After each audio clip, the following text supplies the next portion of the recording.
Info Télévision, c'est votre télé. C'est la télévision du vivre ensemble, votre chaîne de proximité, 24 heures sur 24.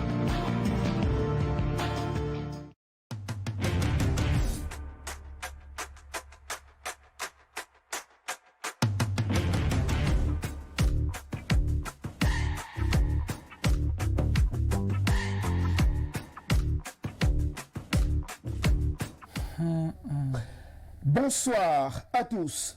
Le jeudi 7 mai 2020, le Premier ministre a présidé le comité interministériel chargé de suivre et d'évaluer la stratégie gouvernementale de riposte contre le coronavirus.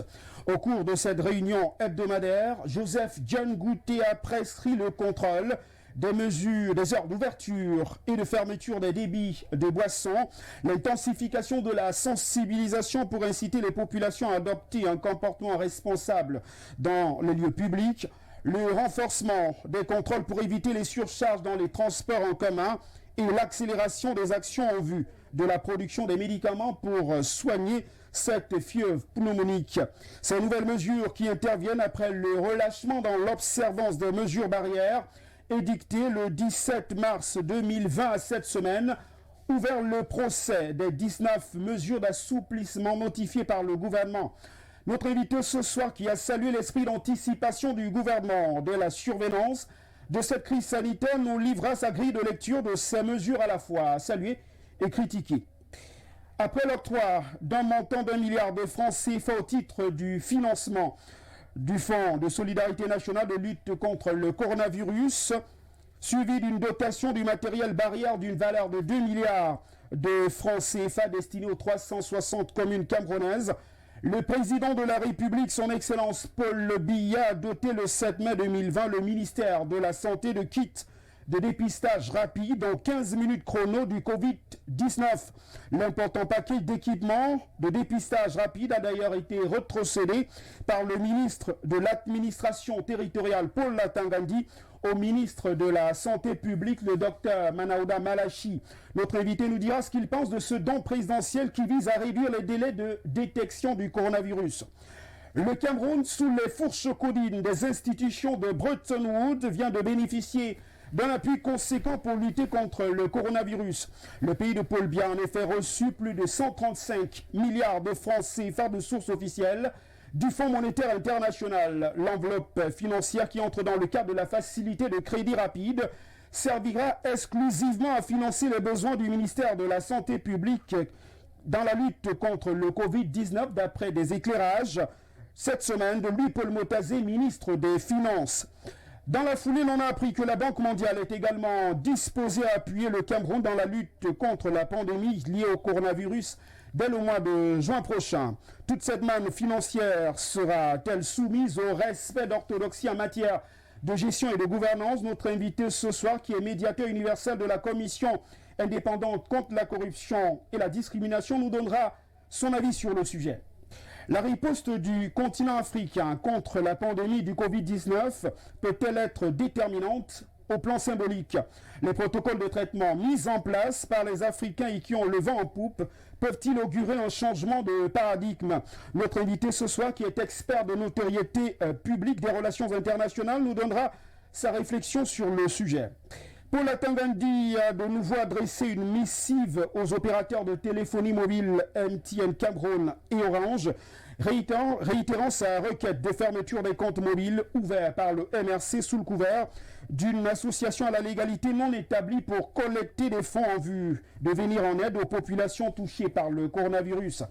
Notre invité ce soir, qui a eu des postures sur le plan procédurier, légal et administratif de l'initiative du mouvement pour la renaissance du Cameroun, qualifié, dit-on, de louable, nous donnera son élaboration sur cette affaire qui meuble l'actualité depuis plusieurs semaines.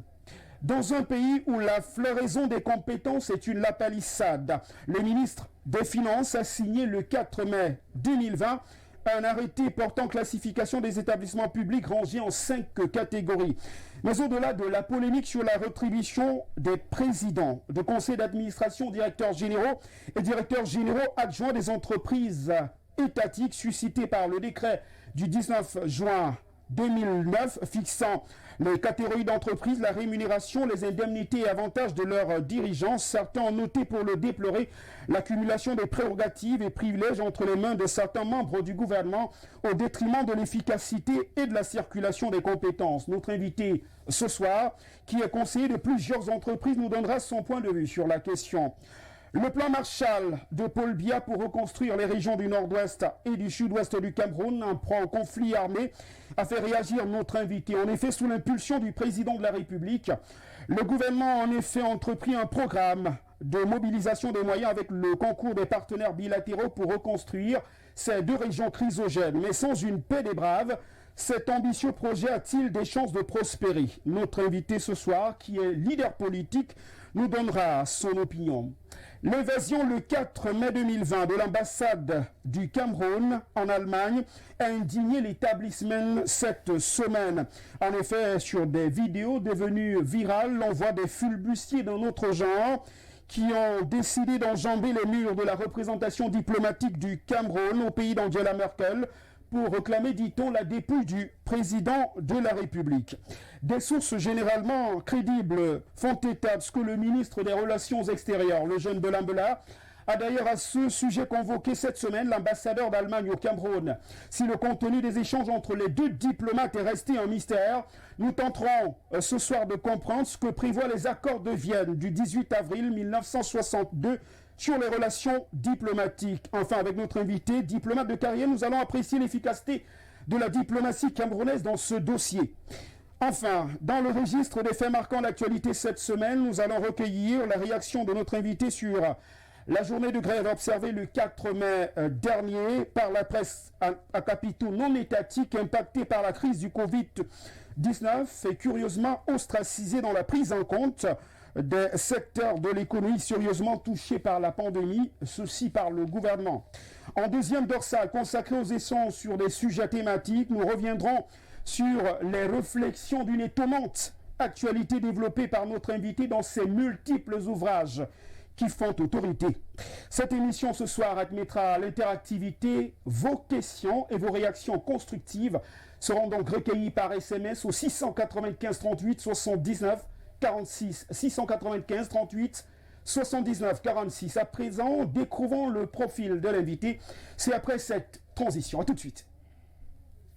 Loin du vacarme des centres-villes, c'est ici à Bastos, quartier UP de Yaoundé, que le professeur Jean-Claude Sandatomé a élu domicile. L'une des pièces de cette résidence est d'ailleurs son laboratoire de pensée. Et c'est ici, en effet, que cet auteur prolifique est convoité par les plus grands éditeurs, mais quelquefois sous le coudé. Ses écrits. Le mur de la pièce est inondé d'effigies de grands penseurs, nationalistes africains, révolutionnaires afro-américains et d'illustres ministres du culte. Cet expert des relations internationales n'est pourtant pas né avec une cuillère en or dans la bouche. Mon père n'a pu payer que 2 ans parce que au deuxième trimestre de la classe de 4e, mon père ne pouvait plus.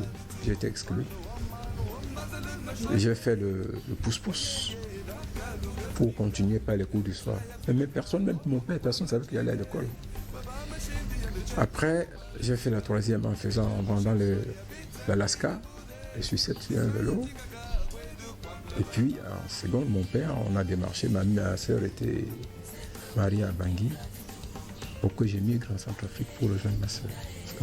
J'ai donc immigré en Centrafrique, sans passeport, sans laisser passer, en jouant les motoboys derrière un camion. J'ai fait la seconde là-bas. Il fallait revenir faire la première au Cameroun. Parce qu'on refusait aux Camerounais d'aller à l'école. Il fallait payer 80 000. Bokassa avait dit tous ceux qui passent le bac vont d'abord enseigner 1 an ou 2. Et les Camerounais, c'était tous des aventuriers. Ils passaient le bac, ils s'enfuyaient. Après des études primaires sanctionnées par un certificat d'études, Jean-Claude Sandatomé a dû multiplier les petits métiers pour pouvoir payer sa scolarité dès la classe de 5e. Issu d'une famille démunie mais déterminée à réussir, Jean-Claude Sandatomé va poursuivre son cursus scolaire entre le Cameroun et la République centrafricaine. Une fois l'obtention avec brio de son baccalauréat, Jean-Claude Sandatomé, avec la bénédiction de son père laissant une mère malade et alité, décide de prendre la route pour se rendre en France. J'ai fait dans le Nigeria. Je suis allé à Lagos pour essayer de chipper les bateaux, passer par là. On venait de jeter environ 10 enfants à la mer, 10 aventuriers.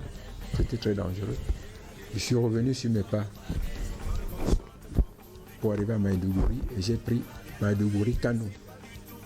Kano, Zender au Niger.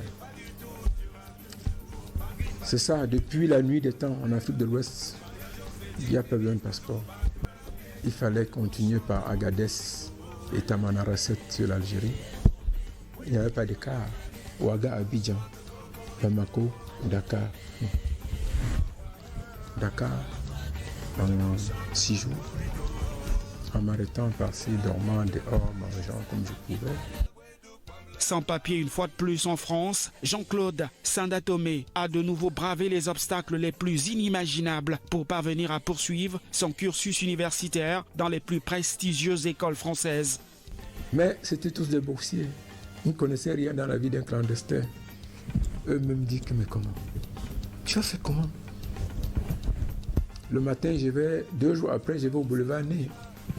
40 boulevards Ney. J'arrive là-bas, je m'aligne. J'avais gardé ma carte d'identité camerounaise bien. On dit papier, passeport, je donne la carte d'identité. Elle prend ça, passeport, rien, machin. Elle me fait un autre papier 10 jours pour quitter la France.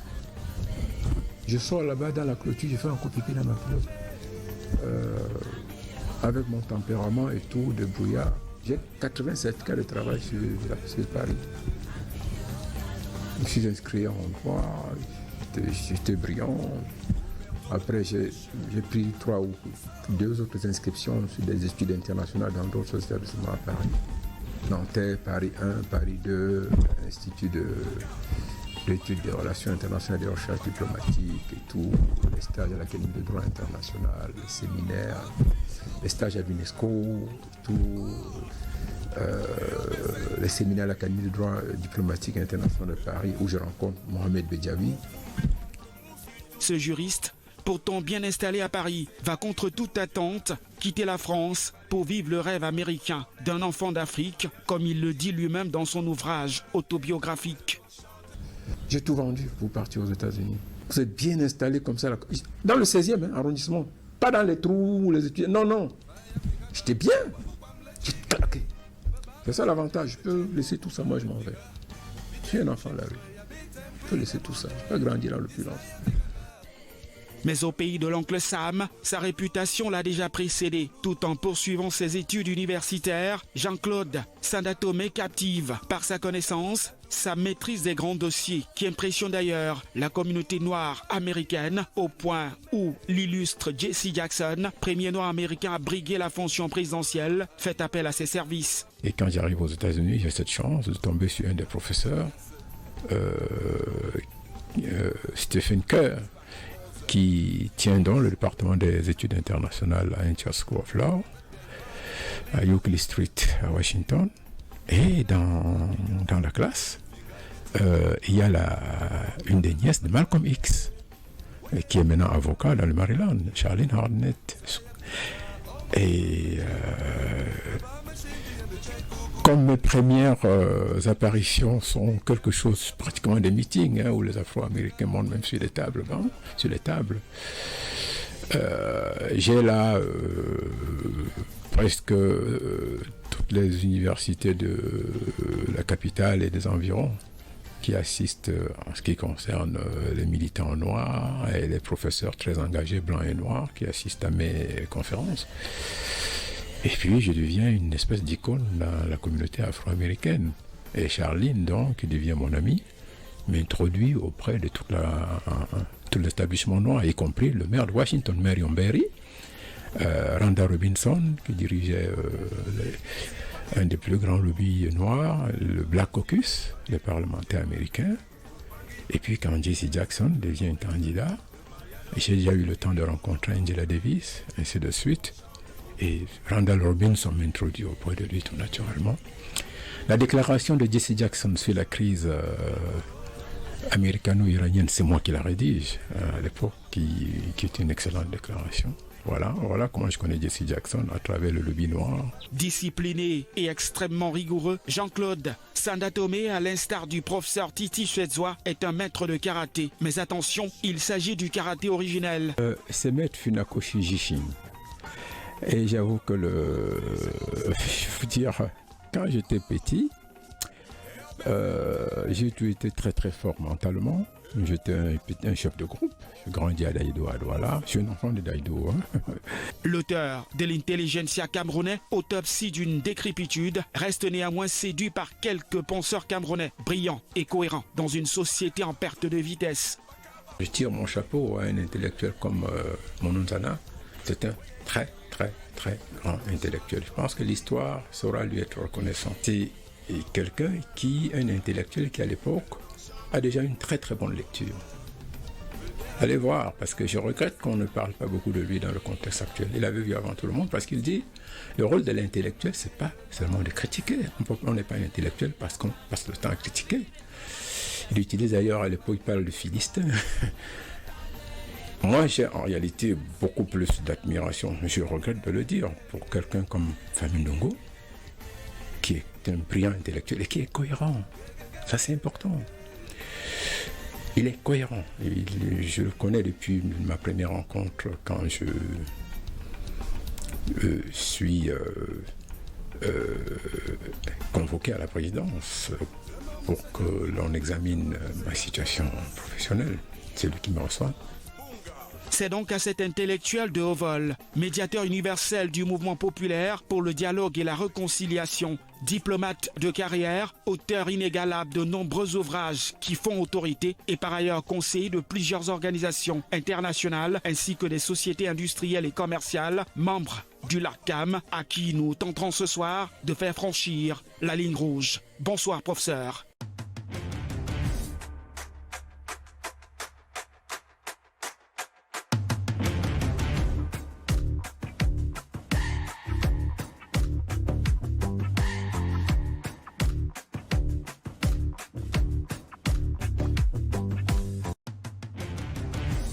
Décliner le profil de l'invité ce soir, professeur Jean-Claude Sanda Tomé. Bonsoir et merci d'avoir accepté l'invitation de la ligne rouge ce soir. Bonsoir. Alors professeur, on va commencer évidemment par des questions d'actualité avant de venir sur les différents ouvrages qui meublent aujourd'hui votre bibliothèque. Vous avez à la limite salué la prompte réaction du gouvernement de la survenance de cette crise sanitaire, la crise liée au Covid-19, mais certaines mesures d'assouplissement ont entraîné un relâchement dans l'observance des mesures barrières cette semaine. Professeur Sanda Tomé, avez-vous le sentiment que le gouvernement joue avec le feu? Non, je ne crois pas. Je ne crois pas. Je pense que Vous savez, je reprends une déclaration de Jean Fauchivet, que j'ai eu la chance de rencontrer presque au dernier moment, qui m'avait dit: mon fils, gérer les affaires publiques, gérer un État, c'est très compliqué. Critiquer ceux qui gèrent, c'est très facile, c'est beaucoup plus aisé. Je mesure la profondeur, l'ampleur, la dimension de toute la pression à laquelle le gouvernement a fait face. Vous savez, nous ne sommes pas un cas isolé. Je crois que d'ailleurs, que ce soit en Europe, aux États-Unis ou en Asie, il y a cette espèce de mimétisme. Les gens réagissent un peu de façon contextualisée, en prenant appui sur des modes de réaction, des manières de faire, surtout dans le contexte d'une situation qui est mondiale.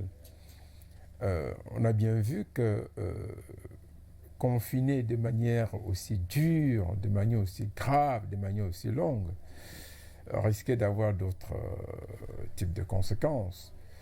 Il y a un appel à la responsabilité, et cet appel à la responsabilité, vous n'allez pas mettre un policier derrière chaque Camerounais.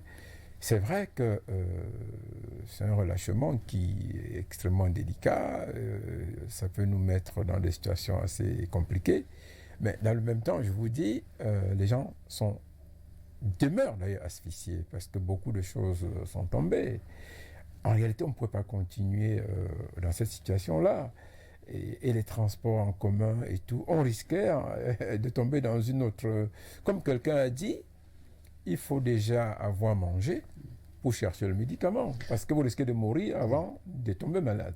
Professeur, j'aimerais qu'on s'accorde au moins sur la méthodologie. Oui. Il y a une semaine, le gouvernement parlait de mesures d'assouplissement. La première mesure, c'était la réouverture des débits de boissons et des lieux de détente au-delà de 18 heures. Cette semaine, le même gouvernement parle d'un contrôle des heures d'ouverture et de fermeture des débits de boissons. Y comprenez-vous quelque chose dans cette communication qu'on a tout fait de qualifier de tatillonne? Non, je ne crois pas, pour beaucoup de raisons. D'abord parce que légalement, au Cameroun, je crois qu'il y a des horaires fixés pour la fermeture des débits de boissons. Si le gouvernement veut maintenant revenir à ce qui en réalité est normal, ce serait bien. Mais simplement, je peux vous dire à quelque chose, malheur est bon. Les débits de boissons se sont multipliés comme c'est pas permis. Vous savez, l'alcool est une des sources de crimes dans notre pays. Les boîtes de nuit se sont ouvertes partout, des rues de la joie se sont multipliées. Bon, si aujourd'hui le gouvernement dit nous allons contrôler, c'est une bonne chose. Mais par rapport à la mesure de 18 heures, on a fermé. Ça, c'était exceptionnel.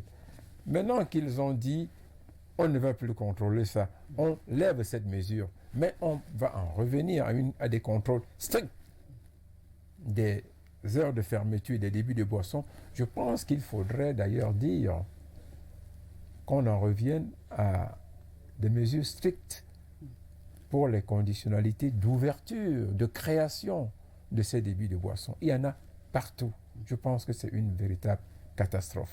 Vous parliez du secteur du transport en commun. Oui. Ce secteur également a été identifié lors de cette réunion hebdomadaire présidée par le Premier ministre qui parlait d'un renforcement du dispositif de sécurité pour s'assurer que l'on évite les surcharges dans les transports en commun. Mais on parle d'un secteur hautement névralgique et à la fois frondeur.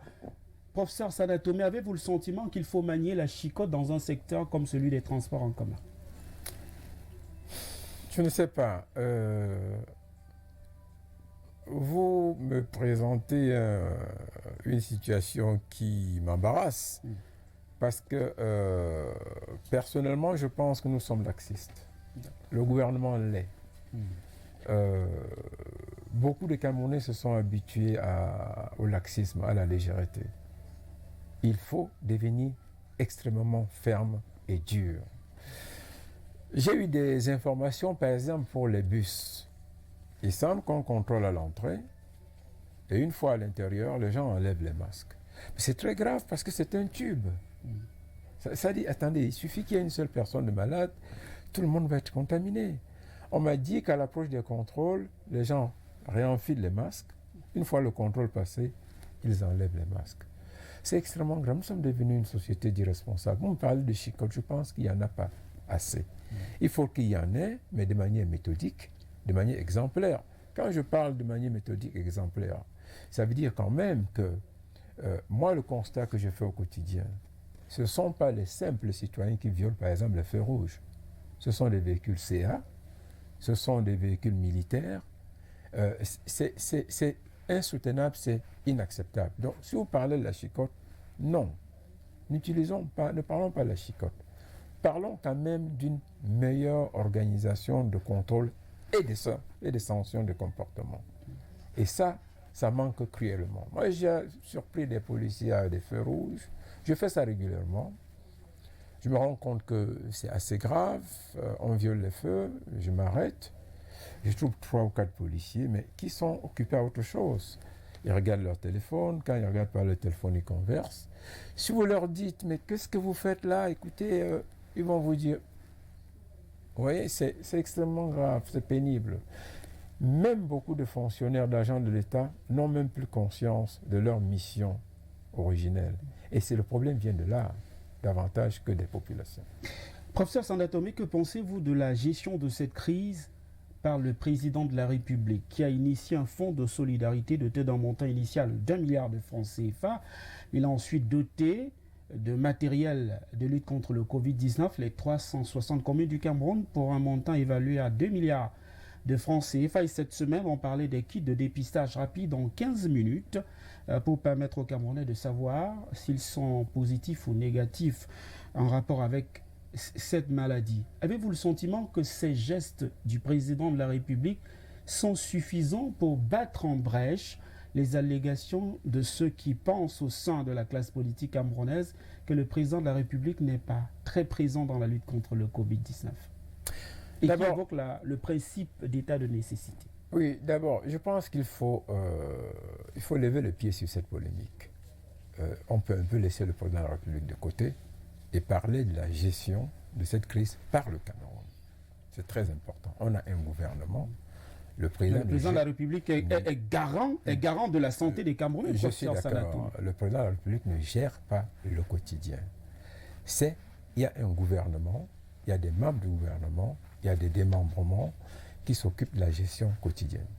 Maintenant, vous me parlez de la réponse du gouvernement du Cameroun, en gros, n'est-ce pas?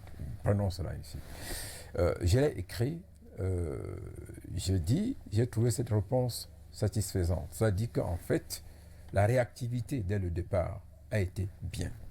Et comme d'ailleurs un peu partout, on a tâtonné, si vous voulez. Nous sommes dans une phase de rattrapage. Partout, y compris dans les grands pays, on a tâtonné. Maintenant, s'agissant des moyens déployés par le gouvernement, que ce soit par le chef de l'État, personnellement, comme on l'a dit, ou que ce soit globalement en parlant de la riposte du Cameroun, je pense que de manière générale, moi personnellement, je suis satisfait. Parce que ce que je vois au quotidien me rassure un peu plus chaque jour. On est dans un processus d'amélioration de la réponse du Cameroun, comme d'ailleurs dans tous les autres pays. Chaque jour, on essaie de faire un peu davantage, on améliore, ainsi de suite. C'est vrai, ce ne sera jamais suffisant. Encore que, moi, à mon avis, je l'ai dit et écrit, je pense qu'on aurait dû commencer à distribuer les masques gratuitement. À tout le moins, penser à le faire. Bon, j'ai vu que les élites et des politiques ont pris l'affaire à bras-le-corps et sont rentrés dans les villages pour faire des dons, pour aider les populations, pour armer les gens, n'est-ce pas, à faire face à cette pandémie. Mais ce que je veux vous dire, il y a entre le folklore et la réalité. Parce qu'en réalité, est-ce que les populations sont sensibles au discours sur le Covid-19? Beaucoup de personnes continuent de croire que c'est de la chimère, que c'est une histoire d'Européens, ça ne viendra pas en Afrique, ça ne nous fera rien. Et vous avez vu se multiplier des herboristes, chacun dit maintenant que lui il soigne le Covid, ainsi de suite. Ça fait un peu désordre. Ma ligne de réflexion est de dire, de façon générale, la réaction du gouvernement camerounais a été prompte. Les moyens n'ont pas suivi, mais on est dans un processus d'amélioration de cette réponse-là. Ensuite, de deux, il y a la responsabilité du citoyen et de la citoyenne. Je pense que chez nous, les gens continuent à être un peu laxistes, vraiment à la limite de l'irresponsabilité. Ce que j'ai expliqué tantôt pour les transports en commun est assez atterrant, parce que on dit qu'il faut utiliser plus d'un masque par jour, 2 ou 3. Il y a aussi un problème de moyens. Je pense que je reviens là sur ce que j'ai dit. Il faudrait envisager effectivement une distribution massive des masques avec beaucoup plus de moyens, beaucoup plus de logistique déployée sur le terrain.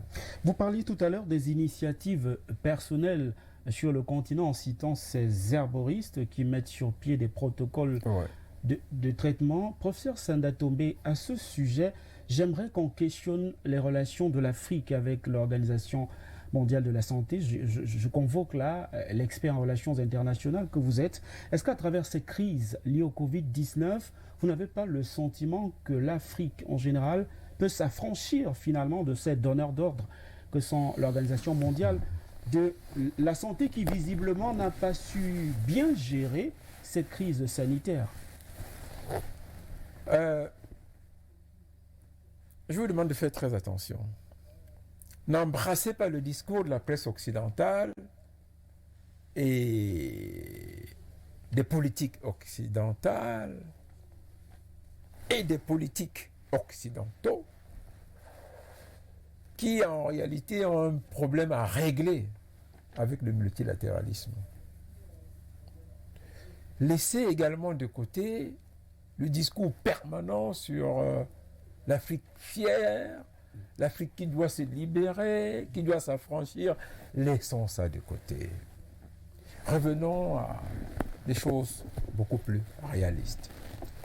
Qu'a fait l'OMS de mal dans cette situation? À la limite, rien de mal. Elle a prédit une catastrophe Non. en Afrique. Non. Le secrétaire général qui s'exprimait sur la situation de la pandémie sur le continent prévoyait que l'Afrique devait être Je vais vous dire, je vais vous répondre. un réceptacle d'un scénario catastrophique autour oui, du et je vais vous Covid-19. répondre. D'abord, je me suis inscrit en faux contre cette prédiction, moi aussi, et j'ai admiré l'excellente contribution de notre compatriote, le très brillant Achille Bembe. Si vous l'avez suivi sur RFI, c'était extraordinaire. Il s'inscrit également dans une ligne qui conteste cette prévision, mais je pense, je crois, dans une situation comme celle-là, c'est ce qui a amené, par exemple, à remettre en cause les chiffres donnés par la Chine. Il y a ce qu'ils ont appelé la modélisation, qui en réalité ne correspond pas à grand-chose. On fait un échantillonnage, on imagine que sur une population de 100 millions, sur de 20 millions, on a eu telle situation, avec telle condition. Par conséquent, en Afrique, avec telle population, telle condition, on aura ceci. Non. Mais pour ce qui nous concerne, moi je pense que ce n'est pas mauvais. Si on peut dramatiser pour responsabiliser les gens, c'est bien. Mais s'il faut dramatiser comme on l'avait fait dans la pandémie du sida, parce qu'il faut accélérer les grands lobbies pharmaceutiques, les grands courtiers en logistique, c'est une véritable catastrophe. Ça me permet de vous redire que dans nos relations avec les institutions internationales, quel que soit leur domaine de spécialisation, je crois qu'il faut faire assez attention. Nous ne pouvons pas épouser le discours des grands pays ou de certains pays, à la limite, qui pour des raisons de projection géopolitique et géostratégique, du jour au lendemain, mettent la croix sur une organisation, retirent leur contribution, et ainsi de suite. C'est ce que les États-Unis viennent de faire encore pour l'OMS en parlant de suspension. Il avait déjà fait pour l'UNESCO. J'ai d'ailleurs fait remarquer qu'à chaque fois, il y avait un Africain à la direction. Ce n'est pas pour dire qu'ils sont contre l'Afrique, mais simplement, je vous fais simplement observer que dans le contexte général des rapports entre les nations, les plus faibles ont un intérêt à bâtir, n'est-ce pas, des structures multilatérales suffisamment opérationnelles. Ça n'exclut pas une réflexion avancée sur des développements régionaux et sous-régionaux. Je vous signale d'ailleurs que la Charte des Nations Unies est assez claire là-dessus. La Charte des Nations Unies privilégie, suscite, promeut d'ailleurs des institutions régionales comme première réponse en temps de paix, en temps de guerre. Donc, mon propos c'était pour vous dire non, on n'a aucun problème avec l'OMS. Deux, c'est tout à fait acceptable qu'on pense à se prendre davantage en charge. Trois, le discours catastrophant. Non, ce n'est pas vrai. On serait déjà tous morts s'il fallait s'en tenir à ça. Mais d'une certaine manière, si on regarde ce qui se passe au Cameroun en ce moment, où les gens vous disent carrément, nous n'y croyons pas, c'est une histoire de blanc, peut-être qu'il vaut mieux faire un peu peur aux gens pour que les gens se responsabilisent. Écoutez, dans beaucoup de secteurs, on a été très contents de voir qu'il n'y avait plus de bruit, que les quartiers étaient devenus calmes, ainsi de suite, les gens s'étaient responsabilisés. On fera peut-être beaucoup plus d'enfants parce que les parents étaient beaucoup plus à la maison. Je ne veux pas dire que je suis content que les gestionnaires des boîtes de nuit, les employés de nuit et tout, aient perdu leur travail parce que beaucoup ont été en difficulté, mais simplement, si on contrôlait davantage cette vie de bar, cette vie de nuit et cette société d'alcool, nous serions mieux. Dites un mot, professeur Sandatomé, sur les 135 milliards, plus de 135 milliards de francs CFA qui ont été prêtés par le Fonds monétaire international au Cameroun pour lutter contre le Covid-19. Cette semaine, le ministre des Finances, Luc-Paul Motazé, indiquait que cet argent sera exclusivement dédié aux besoins du ministère de la Santé dans le cadre de la lutte contre le Covid-19. Vous êtes conseiller de plusieurs entreprises. On parle d'une économie locale qui est sur le grill. Ouais. Est-ce qu'il est normal de mobiliser autant d'argent uniquement pour combattre une pandémie en laissant les secteurs impactés négativement par cette pandémie? Oui, je vois où vous voulez en venir. Ça pose un problème de gouvernance. D'abord, qui a négocié? Quels sont les termes de référence de négociation? Vous et moi, nous ne connaissons pas. Nous posons le problème de manière globale en tant que citoyens. Nous apprécions un niveau d'endettement considérable consacré à une situation ponctuelle, pendant que, comme vous le dites, il y a des préoccupations, il y a des problèmes dans beaucoup d'autres secteurs, l'éducation, l'enseignement en gros, si vous voulez, la santé même de manière générale, les transports, les structures, les infrastructures routières, l'énergie, l'électricité peut s'en aller, ainsi de suite. Mais simplement, vous et moi, nous sommes citoyens. Nous jugeons, nous apprécions ce qui est fait à partir de ce que l'on nous dit. Nous n'avons pas les termes de référence. Vous savez, un accord de prêt se négocie sur la base d'un dossier suffisamment étoffé que celui qui est dans le besoin soumet à celui qui va prêter l'argent. Quel dossier le gouvernement camerounais a soumis? Comment était-il structuré? S'il était destiné spécialement à cette situation ponctuelle, nous allons apprécier lorsque l'enveloppe va être déployée sur le terrain, comment il sera fait. Peut-être que c'est pour fabriquer notre chloroquine, on n'en sait rien. Mais toujours est-il, mon souhait serait, je vous l'ai dit, que nos hôpitaux soient équipés, qu'on ait des plateaux techniques consistants, que les masques soient même distribués gratuitement aux populations, y compris dans les écoles. Peut-être qu'on va en arriver là. Attendons voir ce qu'on en fait. Je suis d'accord que vous soyez inquiets. 135 milliards, c'est déjà le prix de 3 petits barrages. Hein. Avec 60 milliards, vous avez un petit barrage. Avec 135 milliards, c'est déjà des barrages moyens d'au moins 100 mégawatts.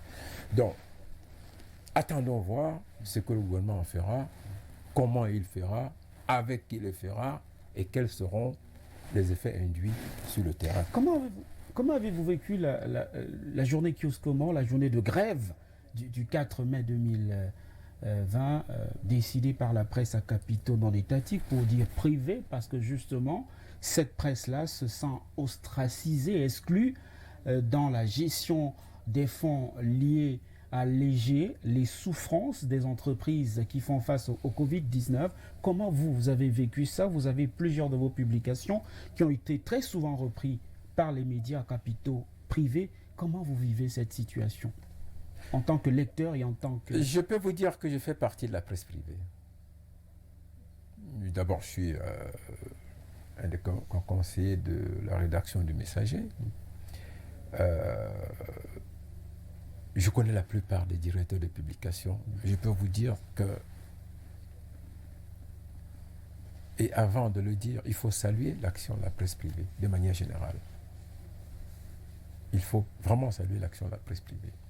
Même si elle va souvent dans tous les sens, il faut saluer l'action de la presse privée. Les journalistes de la presse privée au Cameroun tirent le diable par la queue. Je peux vous assurer que tout ce que vous voyez étalé là, beaucoup de titres ne tirent pas plus de 200 exemplaires. Et quand les titres sont tirés, la plupart du temps, c'est sur commande. Parce que les gestionnaires du pouvoir, les élites politiques et administratives et d'affaires se font la guerre, et ainsi de suite. Il faut donner, tape sur tel. Mais contrairement à il y a 10 ans en arrière, aujourd'hui, cette presse privée est structurée autour de très fortes intelligences, de véritables techniciens. Vous savez, les STIC ne produisent plus des journalistes qui sont recrutés absolument par les services publics, dont beaucoup sont dans cette presse privée. Et ce que je peux vous dire, c'est une grève que j'ai soutenue, qui était justifiée. Il fallait faire entendre le cri. Et d'ailleurs, pour vous dire que même la répartition de la publicité est très mal faite. C'est pour cela que j'apprécie beaucoup. C'est vrai que ça donne lieu à des détournements questionnables. J'apprécie beaucoup l'effort que font certains membres du gouvernement de soutenir la presse privée à travers la dissémination des communiqués d'intérêt public.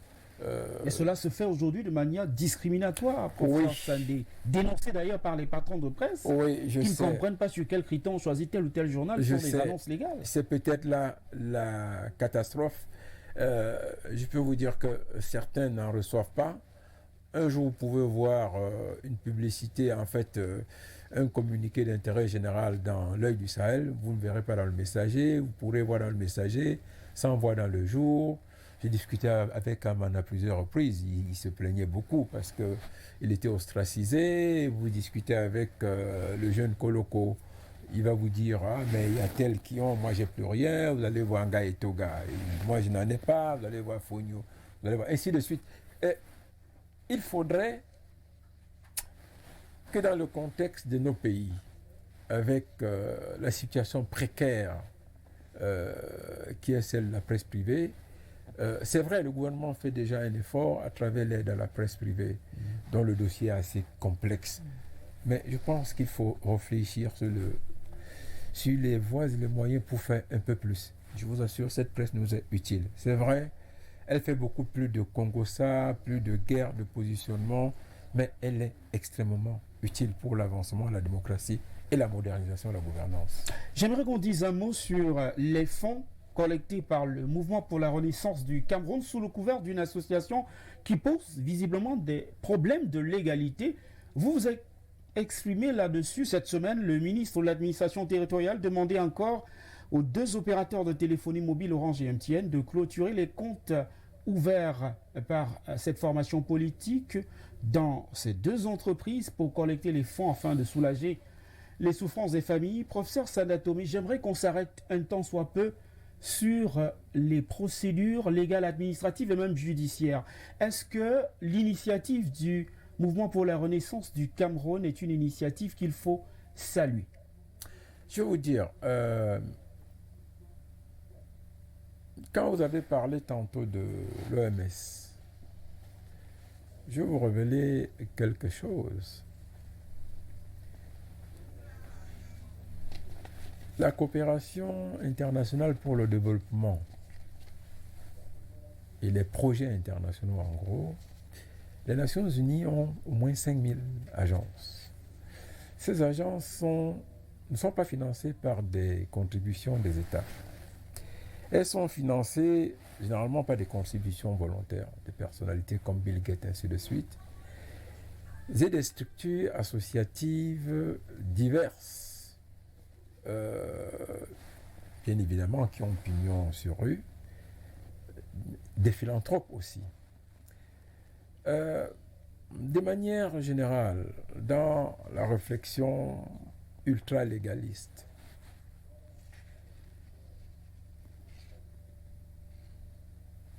tout ce qui est quête, donation, ainsi de suite, doit rentrer dans un canevas contrôlé un peu par les gouvernements. Mais ce que j'aime mieux vous dire, c'est que chaque fois qu'une situation d'urgence survient, il est acceptable, il est même souhaitable que des initiatives privées se multiplient. Donc il faut saluer celle oui. MRC. Et pourquoi ça pose tant de problèmes et pourquoi le gouvernement est autant méfiant? Attendez, vous savez, il y a la manière de faire. Ça me paraît fondamental. Objectivement, cette affaire m'a beaucoup troublé, ça m'a choqué même à la limite. Choqué dans quel sens? Dans le sens de, vous savez, chaque fois que nous avons une situation comme ça, ça veut dire qu'il y a un échec de la négociation. Il y a un échec du discours conciliateur et réconciliateur. Il y a un échec de la fraternité. Il y a un échec dans les rapports entre le citoyen et les pouvoirs publics. À mon sens, et ça je l'ai dit, je crois qu'au début de l'initiative, il y avait la possibilité de régler ça, de cadrer ça avec les pouvoirs publics. La preuve, puisqu'aujourd'hui d'ailleurs, rien n'empêche que les initiateurs parcourent le pays, vont d'un point à un autre pour remettre ces dons-là, pour exprimer leur solidarité de la façon la plus simple qui soit. Ce qui se passe chez nous, c'est, vous voyez, nous sommes dans un contexte extrêmement fragile, frileux, sensible et délicat. Tout ce qui se fait dans l'esprit de défi, dans la perspective d'une confrontation avec des discours plus ou moins incohérents. Je dis incohérents chaque fois que des personnes ne peuvent pas s'accorder. Personnellement, je suis très embêté dans la situation que nous vivons au Cameroun. J'ai le sentiment que le discours de la haine, le discours du défi et la confrontation prolifère et prospère. Vous savez, si tout ça n'existait pas, ce contexte-là, de non-dialogue, de défi n'existait pas, nous ne parlerions même pas d'une affaire MRC, gouvernement, et ainsi de suite. Je pense que c'est tout ça qui crée cette ambiance-là. Je vous assure, vous ne pouvez pas, dans un contexte précis, où on a une situation exceptionnelle, dire qu'on refuse un don, ainsi de suite, ou que l'on contrarie une initiative même lorsque ce don pose des problèmes de légalité. Oui, mais c'est ce que je suis en train de vous dire. Il y a l'art et la manière. Il faut quand même faire les choses en restant dans un canevas précis qui ne donne pas le sentiment que vous affrontez les gens ou que vous avez des initiatives qui en réalité constituent un défi par rapport à l'autorité en place, par rapport à ce qui se fait, ainsi de suite. J'avais l'information, j'ai reçu l'information aujourd'hui d'un chef supérieur à l'Ouest. On m'a filé l'information à propos d'un chef supérieur à l'Ouest qui, en réalité, n'entend pas faire avec le gouverneur. Je trouve que c'est une erreur, vous comprenez. C'est un échec du dialogue. On peut tout obtenir, on peut tout faire, on peut aider les gens de manière directe, on peut les aider de manière indirecte, mais dans tous les cas de figure possible, nous sommes quand même dans une société organisée avec des institutions, avec une police. L'État, le pouvoir d'État est par définition un pouvoir de police. C'est un pouvoir de contrôle, de supervision, de sanction, d'interpellation même à la limite, d'interdiction aussi. Chaque fois que vous avez fait quelque chose qui n'agrée pas à ce pouvoir-là, il y a un échec. Ça veut dire que vous n'avez pas maîtrisé les voies, les moyens, les canevas du dialogue. Et à mon avis, c'est de cela qu'il s'agit. Toutes les initiatives sont louables, sont félicitables dans un contexte de crise. Mais il faut que vous le fassiez en restant dans les limites de la raisonnabilité institutionnelle, en vous disant, attendez, vous êtes à la maison, moi il m'est arrivé, je vous donne quelque chose qui m'est arrivé, d'arriver un jour chez un aîné avec une dame Jeanne de vin qui m'a dit non, ça ne se fait pas comme ça ici. C'est quelqu'un de très haut placé dans la République, avec qui j'ai des liens au quotidien. Je me suis assagi et j'ai compris. Un autre jour, je lui ai téléphoné, je lui ai dit, tonton, je t'apporterai la boisson, ça vient du village directement. Il a dit, mais c'est bien, la dernière fois quand tu es arrivé ici, attends, ça ne se fait pas comme ça. D'ailleurs, tu m'as trouvé avec des amis, il fallait me prévenir. Maintenant que tu me préviens, c'est une excellente chose. Je pense que voilà tout le problème en réalité. Je suis très embêté par la polémique qu'il y a eu autour de cette affaire-là. Et ça n'avait pas lieu d'être. Et je dis, aussi bien les initiateurs que le gouvernement doivent repenser les mécanismes de concertation, de dialogue avec les populations, dans l'intérêt des populations. Parce que si vous avez une idée, une très bonne idée, ok? Attendez, vous êtes quand même au Cameroun, il y a un gouvernement, il y a des institutions qui fonctionnent. Attendez, vous êtes un Chinois, vous êtes un Nigérien, vous allez au Carrefour La Poste, vous déployez une grosse machine, vous dites que vous êtes venu ici, on m'a appris que le gouvernement camerounais ne nourrit pas assez bien sa population, moi j'ai amené un conteneur de Chine pour distribuer dans la rue. Ça ne passera pas. Ok? Et quand vous parlez du cadre légal, je vous rappelle là-dessus, parce que c'est peut-être bien, parce que la situation que nous vivons n'est pas bien. Des gens instruits, des gens qui ont été à l'école et tout, peuvent facilement perdre les populations. Je vois des gens dans la rue s'exciter pour un discours, pour un slogan. Non. Nous avons un cadre légal suffisamment structuré au Cameroun. Si vous constituez par exemple une association, c'est clair. Vos ressources, c'est le produit de vos activités. Et d'abord, les contributions des membres. Dès que vous inscrirez que vous allez recourir à des dons, à des quêtes et tout, vous êtes dans l'illégalité. Le ministre de l'administration territoriale, dans ses pouvoirs et prérogatives, il norme en réalité l'action des institutions privées, qu'elles soient associatives ou politiques, vouées à l'encadrement des populations ou vouées à l'émancipation politique des populations. Et dans le contexte d'un parti politique, le parti politique est une machine pour conquérir le pouvoir. C'est la définition en sciences politiques. J'ai exagéré, mais c'est un regroupement de personnes dont l'ambition, l'objectif est la conquête du pouvoir. Alors, mettons-nous dans une situation où une initiative émane d'un parti politique qui en plus est dans un conflit, dans un contentieux électoral avec le pouvoir en place. Voilà le cadre de l'affaire. Et je pense que, quel que soit le cas, moi c'est vraiment ma pensée aujourd'hui. Nous ne parlons pas entre Chinois, nous parlons des Camerounais.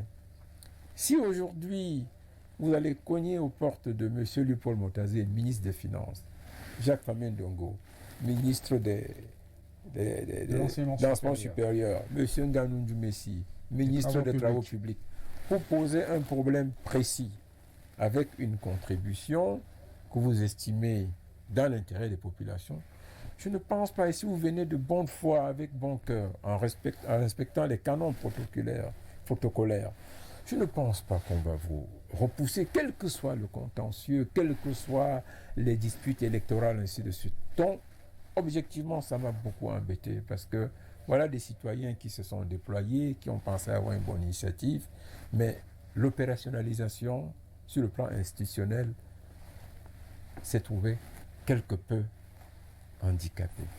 Disons un mot sur la déclaration de votre formation politique, le Mouvement populaire pour le dialogue et la réconciliation. Vous avez fait une déclaration sur le plan Marshall du président de la République en vue de reconstruire les régions du nord-ouest et du sud-ouest du Cameroun. Et c'est justement cette déclaration qui nous intéresse ce soir. Vous indiquiez, au-delà des efforts de mobilisation avec les partenaires bilatéraux pour trouver de l'argent et reconstruire ces deux régions chrysogènes, vous aviez souhaité qu'il y ait une sorte de paix des braves, qu'il y ait un véritable dialogue entre le gouvernement et les insurgés. Professeur Sandatomé, sur cette question, j'aimerais quand même comprendre votre approche. Que pensez-vous du dialogue qui a été organisé, le grand dialogue qui a été organisé du 30 septembre au 4 octobre 2019? Première question. Deuxième question sur cette actualité, professeur Sandatomé. On a le cas de la Corse, on a le cas de la Catalogne, où il y a des velléités de partition du territoire. Avez-vous déjà, de votre stature d'expert, vu des cas qui se sont réglés par un dialogue entre un gouvernement et des insurgés qui veulent la partition du pays? Est-ce qu'il y a des cas d'école à l'échelle internationale? Oui, beaucoup. Et ce que je veux vous dire déjà, d'abord, je vais serrer vos questions. Vous parlez d'expérience, c'est vrai, je les ai. Pour vous dire ceci, vous savez, en 1945, quand on crée les Nations Unies, on crée les Nations Unies sur un paquet d'incompréhensions, en réalité. Ce sont des puissances, dès le départ, antagonistes sur les stratégies, sur la projection du monde de demain. La seule chose que l'on retient, le seul dénominateur commun, c'est de tout faire pour éviter une nouvelle guerre qui prend l'ampleur ou qui est l'allure des deux guerres que l'on vient de connaître. On admet d'ailleurs dans toute l'armature de la Charte des Nations Unies qu'il y a d'énormes imperfections. C'est d'ailleurs pour cela que toutes les institutions spécialisées seront créées simplement après. Ma démarche, c'est de vous dire, puisque vous évoquez le grand dialogue, j'ai reçu beaucoup de personnes qui m'ont interpellé là-dessus. Objectivement, pour ce qui me concerne, ça ne remplissait pas toutes les conditions de succès. Parce que les termes de référence de départ n'ont pas été travaillés de façon consensuelle, de façon pleine. Mais, dans le contexte où nous nous trouvions, je pense qu'il faut refaire un peu l'histoire. Pour ceux qui ont fait l'histoire, qui connaissent un peu notre histoire d'il y a 30 ans en arrière, c'est un peu la répétition de la tripartite. Et la tripartite, en 1991, a joué un rôle extrêmement important. Chaque rencontre, chaque dialogue, quel que soit, chaque échange, est un moment dans l'histoire de l'humanité. Les Nations Unies n'existeraient plus depuis longtemps. Si vous vous attendiez que chaque réunion, chaque session de l'Assemblée générale ou du Conseil de sécurité des Nations Unies débouche sur un consensus complet, sur un accord parfait. Vous avez vu en direct pour la première fois le débat sur l'engagement en Irak, le 17 mars 2003. Vous avez vu où le ministre des Affaires étrangères de la France, de Villepin, a fait une déclaration qu'on n'a jamais eue au Conseil de sécurité. C'était là une des rares fois qu'on retransmettait une session du Conseil de sécurité des Nations Unies. Le lendemain, 2 jours après, les États-Unis et la Grande-Bretagne, avec une coalition de 7 autres petites nations, ont envahi l'Irak. Ça a entraîné ce que l'on sait. C'est pour vous dire quoi? Vous et moi sommes Camerounais. Qu'est-ce que nous recherchons en réalité? Une situation complètement statique ou des petits pas, même incomplets, même imparfaits, qui nous permettent quand même à un moment donné de réunir un certain nombre de personnes pour les entendre parler, même si c'est pour faire semblant. Parce que je vous dis personnellement, moi j'ai fondé beaucoup d'espoir sur cette rencontre, je continue de l'approuver et de la féliciter en me disant, nous continuerons de réclamer certaines choses qui ont été dites. Je n'ai pas été d'accord pour le régime des régions spéciales. J'ai été très d'accord sur la double nationalité. Je l'attends toujours, la double nationalité. Parce que c'est quelque chose d'extrêmement important qu'il faut acter tout de suite.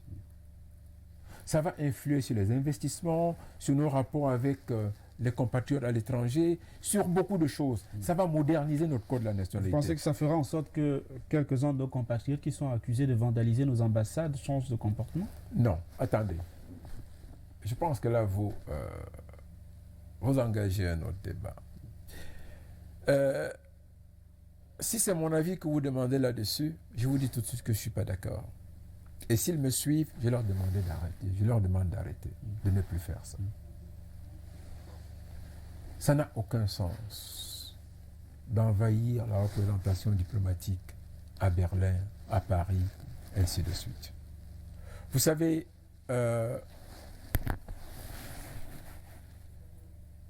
les États-nations, quand on dit État-nation, c'est plus fort, parce que ça réunit la somme des éléments et des paramètres et des facteurs qui forment l'identité d'un peuple localisé dans une aire géographique, dans un coin de la planète.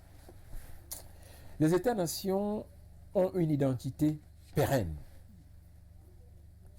Cette identité pérenne est une somme d'éléments à la fois physiques, matériels, psychologiques et humains. Le Cameroun est un et unique dans la nomenclature générale des nations, des États-nations. Il n'y a pas deux Cameroun aux Nations Unies. Il n'y a pas deux drapeaux là-bas. Il y a un seul. Vous avez un seul passeport camerounais, une seule carte nationale d'identité camerounaise. C'est celle que vous portez. Nous avons une somme d'emblèmes, le drapeau, l'hymne national, ainsi de suite, qui s'imposent, qui s'imposent et qu'on oppose à d'autres nations, qui s'imposent à nous-mêmes, qu'on le veuille ou non.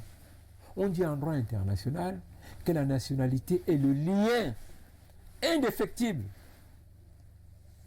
qui unit l'individu à l'État. L'ambassade en est l'expression. C'est une identité camerounaise formulée en bâtisse, en territoire concédé. Pour autant que les relations diplomatiques existent, pas l'État où nos institutions diplomatiques sont accréditées. C'est là-bas que vous êtes Camerounais. C'est parce que cette ambassade existe que vous avez une identité à l'étranger, là-bas dans ce pays-là. Si cette ambassade n'existe plus là-bas, vous êtes ignoré en tant que national là-bas. Il est logique, peut-être normal, que l'on exprime, que l'on fasse des colères affectives, que l'on émette des revendications, que l'on formule des observations sur la manière dont les affaires de votre pays, de notre pays, sont conduites. Tout à fait logique. La liberté d'expression, la manifestation la plus éloquente de l'amour par le fouet, mais le faire dans une logique qui suscite des formes de mise en demeure, d'interpellation brutale, de déni de l'autorité qui porte, garantit, valorise et formalise cette identité à l'étranger n'est pas acceptable. Il faudrait que nos compatriotes s'expriment autrement. Des rassemblements devant l'ambassade peuvent se faire avec des pancartes et même des slogans. Mais traverser la clôture, envahir l'ambassade, ainsi de suite, ça n'a pas de sens. Ça nous rapétisse. Ce n'est pas bon. Il faut mettre fin à ces méthodes-là. Exactement comme il faudrait sans doute revoir l'interpellation brutale qui est faite dans la rue ou dans leurs hôtels de dignitaires en déplacement. Moi, je pense que nous pouvons faire les choses autrement. Chacun de nous a le droit d'aimer son pays, d'exprimer son amour, son déplaisir, ses critiques. Mais je pense qu'on peut le faire de manière beaucoup plus adroite, de manière beaucoup plus pacifique, de manière beaucoup plus affectueuse. Voilà ma réponse à votre question. Professeur Sanda Tomé, je propose que nous prenions une transition pour la deuxième articulation de cette émission Ligne Rouge et on va aborder les questions thématiques en rapport évidemment avec quelques-uns de vos ouvrages. A tout de suite.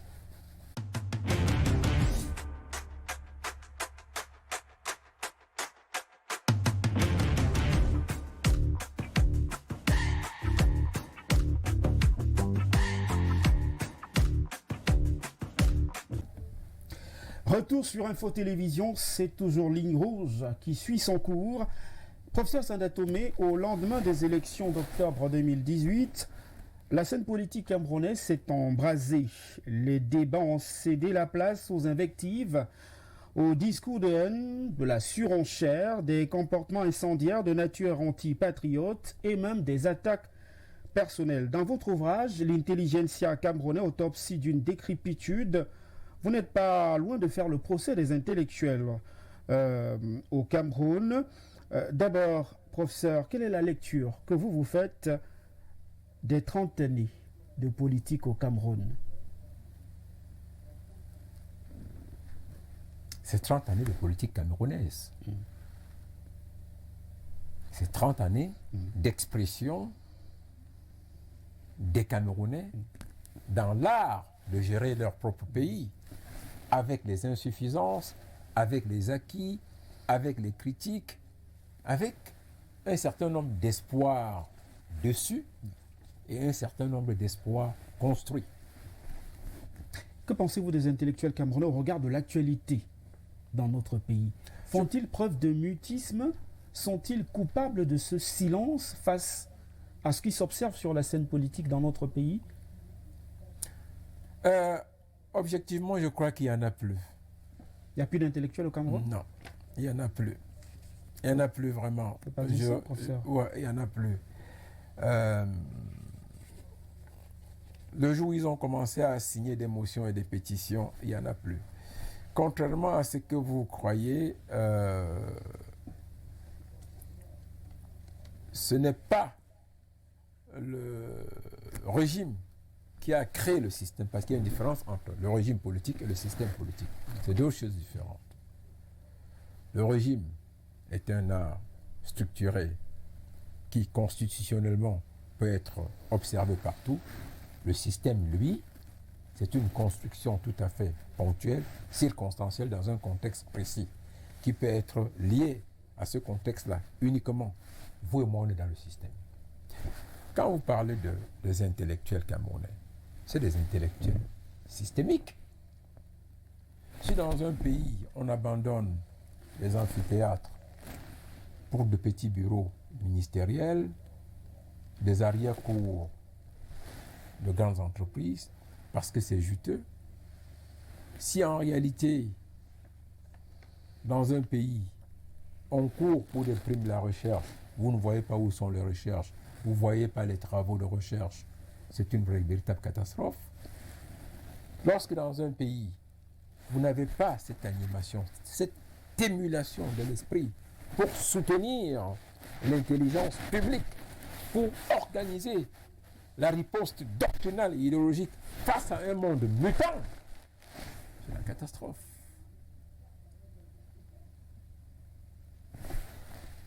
Quand vous dites intellectuel, ça renvoie à quoi?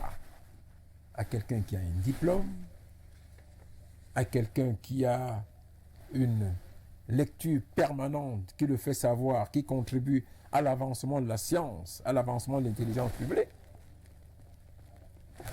Il faut choisir. Je pense, dans les deux cas, nous ne les avons plus du tout.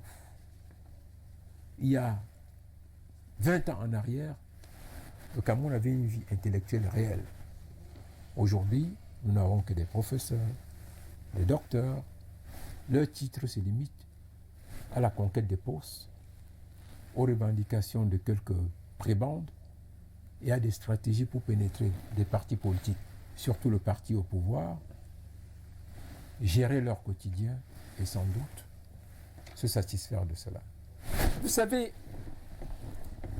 j'entends beaucoup les gens se plaindre en disant « Ah, le pays ne va pas, le pays machin ». Où sont les penseurs? Nous ne les avons plus. On n'a plus de penseurs. On ne les a pas. Il n'y a pas de penseurs. Il y a beaucoup de diplômés. Il n'y a pas de penseurs. Vous pouvez imaginer, je reçois des enfants qui me disent je dois citer 50 auteurs parce qu'on me demande de citer 50 auteurs, sinon mon travail de mémoire ou de thèse n'est pas valable. Pour aller où? Vous-même, vous avez créé quoi? Vous pensez quoi? Rien. Alors, on va dans la bibliothèque, on prend, on écrit, tel avait dit que, tel avait dit que. Nous, on est où? Le contexte actuel du Cameroun Nous avons beaucoup parlé de la réforme de l'État. On a parlé de ce grand dialogue. Mais attendez, dans un pays normal, avec un foisonnement d'idées, avec une réflexion avancée, où on a formé des gens pour penser, pour réfléchir, pour observer la société, dire et lire l'avenir, ne serait-ce que sur le grand dialogue, on aurait eu une littérature immense. Je plains Paul Biya, il n'a pas les ressources intellectuelles qu'il faut. Il n'a pas un tableau de bord qui lui indique la mécanique systémique du monde qui mute et qui bouge. On est dans le mangement au Cameroun. La diplomite et puis la conquête des postes. C'est tout. Laissez les intellectuels où ils sont. Vous parlez de la politique du Cameroun depuis 30 ans. Laquelle? Je vous dis, elle est camerounaise tout court. Elle est comme nous sommes. Notre manière d'être est notre manière politique. C'est notre système et nous y sommes. Professeur Sanda Tomé, j'aimerais qu'on dise un mot sur un autre de vos ouvrages. Il s'agit des nationalistes africains à l'épreuve, stratégie et tactique pour le pouvoir. Pensez-vous que les leaders politiques, notamment d'opposition au Cameroun, ont pris la trajectoire et la dynamique des nationalistes africains? Lorsque vous observez. Citez-moi un seul dirigeant de l'opposition au Cameroun qui n'a pas été au gouvernement, qui n'a pas été au pouvoir, qui n'a pas géré les affaires du Cameroun dans le système, dans le régime actuel, et qui n'est pas dans le système actuel. Vous en connaissez? J'en connais qui n'a pas été au sein du gouvernement. Mais non, ce n'est pas une histoire de gouvernement. C'est dans le système. Attention, parce que moi, je fais partie du système. Oui. Je suis diplomate de carrière. J'ai géré les affaires étrangères du Cameroun. Je suis un cadre des affaires étrangères du Cameroun. Je continue à me définir comme quelqu'un appartenant à ce système. Je ne peux pas me renier. Mais ce que je veux dire, quand vous parlez d'opposition, c'est opposition par rapport à quoi? Par rapport au pouvoir. Ah, bien. Par rapport à la conquête du pouvoir. Ah, très bien. C'est par rapport au pouvoir. Comment est-ce qu'ils se définissent par rapport au pouvoir? Comment est-ce qu'ils se sont toujours définis par rapport au pouvoir? Ils se sont définis comme étant dans le pouvoir ou hors du pouvoir. Parce que c'est un peu la première question qu'il faut se poser. Est-ce que ces opposants, pour prendre un truc vulgaire, se sont toujours définis comme étant des individualités développant des thèses ou émettant des observations critiques sur la gestion du pays? C'est une question importante. Parce que sans ça, je vous inviterai à la modération, à l'humilité et à la fraternité. Le malheur de nos pays, c'est que nous oublions qu'en réalité, nous restons des pays ruraux. Lorsque M. Sanda Tomé vient ici en costume, je suis un rural. Combien de Camerounais en réalité sont nés dans des barrières, sont allés à l'école en voiture, des chaussures en cuir, aller en vacances, ainsi de suite. Je pense qu'il faut qu'on se rabaisse. Revenons à un peu plus d'humilité et nous allons mieux faire notre pays. Quand on parle d'opposition, c'est complètement superfétatoire. Nous sommes une grande famille où beaucoup de gens ne mangent pas à leur faim, où certains veulent manger beaucoup, certains ont mangé, ne mangent plus, veulent recommencer à manger, et la masse du peuple, en réalité, est induite chaque jour en erreur. Soit projetée contre les murs, animée, construite dans des haines inutiles et barbares. Non, monsieur, ne parlez pas d'opposition. Demandez-moi les mécontents, ils sont combien? Quelle est leur stratégie? Qu'est-ce qu'ils entendent faire? Pourquoi ils sont mécontents? Où ils étaient avant? Et qu'est-ce que nous pouvons faire ensemble? Là, vous commencez à marcher. Je viens de voir que M. Bapolipote a été nommé PCA. il n'a pas refusé. C'est une bonne chose. Il va faire ce qu'il peut à ce poste-là. On l'a appelé, on l'a récompensé politiquement. C'est ça, non? Bien. Alors, vous avez un certain nombre d'intellectuels. Je vois Mme Difo a été nommée PCA également de l'ART. C'est vrai ou non? C'est ça. Parce que la veille, certaines personnes étaient venues me dire « Ah, Chanda Tomé, mais on n'a pas nommé les Bamileke dans les rectorats et tout. Qu'est-ce que tu dis ?» J'ai appelé les mêmes personnes le lendemain, j'ai dit « Et Mme Difo qu'on a nommé à l'ART, ils ont dit « Ah oui, mais ça, oui, c'est vrai, il faut toujours attendre. » Donc au Cameroun, les gens attendent toujours leur tour et sont souvent pressés. Et parce qu'ils sont pressés, ils sécrètent la haine.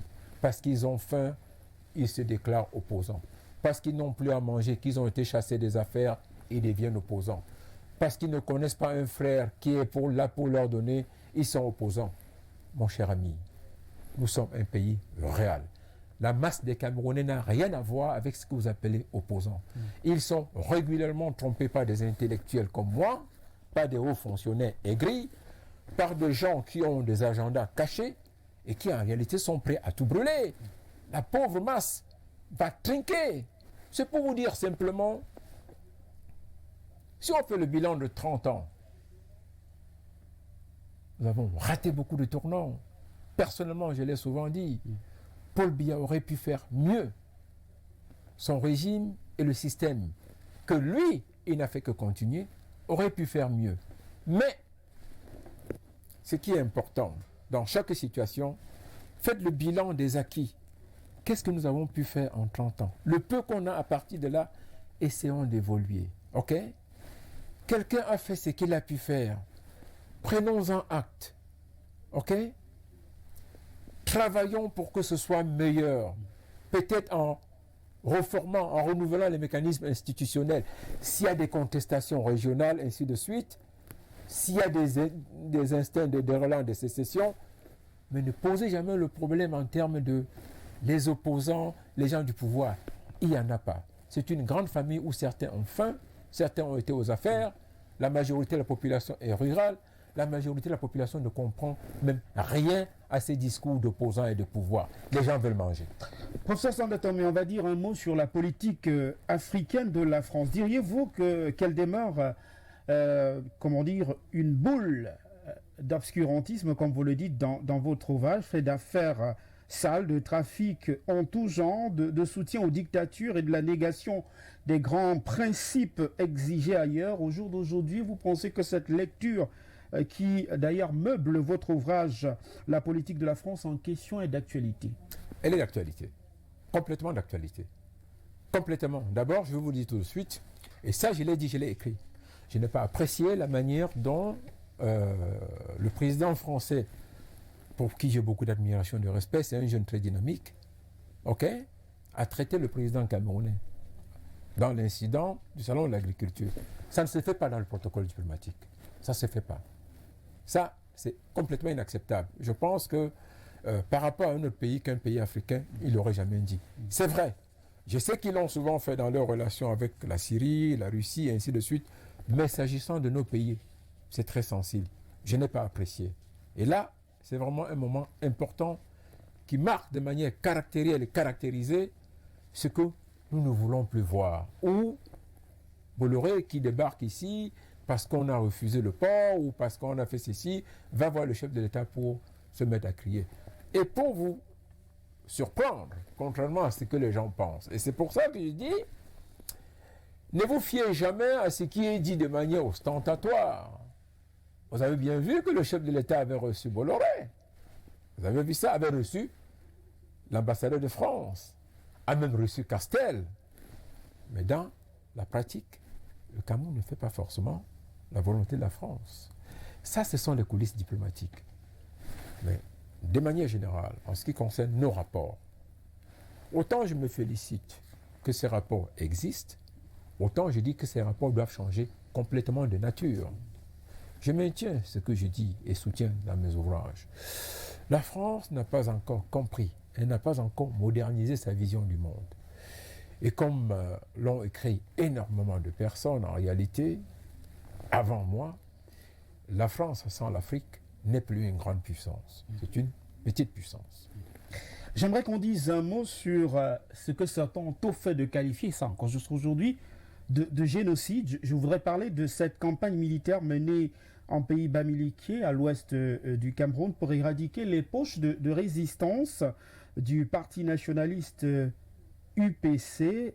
Professeur Sandatomé, durant cette campagne, la France a utilisé des moyens colossaux importants pour à la fois brûler des villages, incendier des maisons. On parle des milliers de personnes décédées, mais les analystes sur cette question ne s'accordent pas sur l'existence d'un génocide. Vous avez parlé de cela dans votre ouvrage. Ouais. Est-ce qu'on peut parler de génocide en pays bamiliqué, causé par la France, et en pays bassin? D'accord, voilà, je vous remercie parce que très souvent, beaucoup de Bamiliquais pensent que ça n'a été que chez eux, beaucoup de Bassa pensent que ça n'a été que chez eux. Moi, j'ai l'avantage d'avoir fait l'école primaire en Dôme, en pays Bassa. Je parle clairement et correctement Bassa d'ailleurs, je me définis comme un enfant de Dôme d'abord aussi.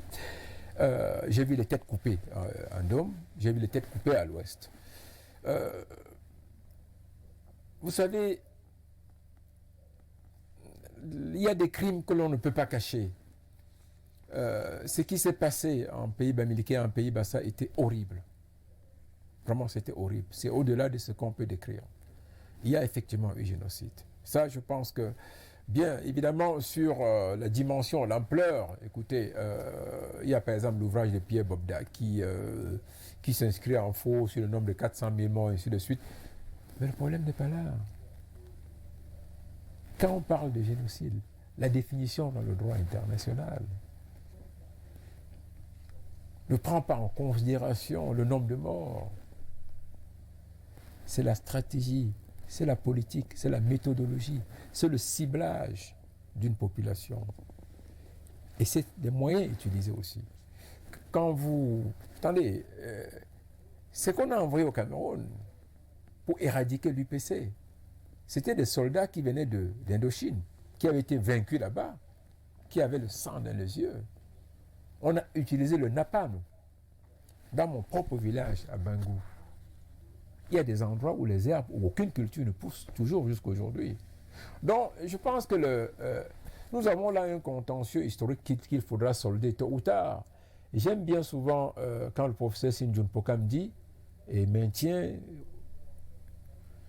Orbi qu'il faudra faire le deuil des nationalistes camerounais. Il faudra faire le deuil de ce passage-là. Il faudra faire le deuil de cette étape pour réconcilier ce pays et pour en réalité rétablir une certaine compréhension dans nos rapports avec l'Europe et surtout avec la France.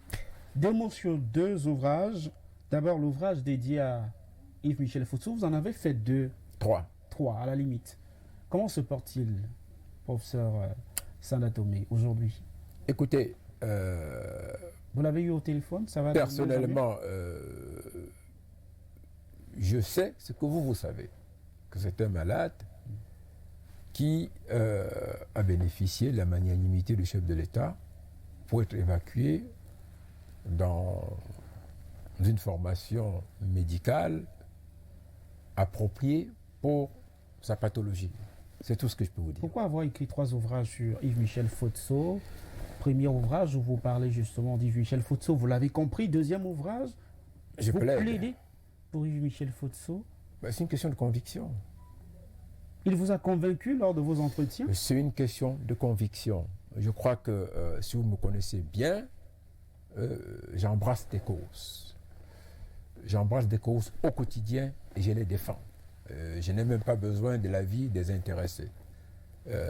Monsieur Yves-Michel Fosso, c'est un homme d'affaires, c'est un capitaine d'industrie, c'est monsieur Yves-Michel Fosso.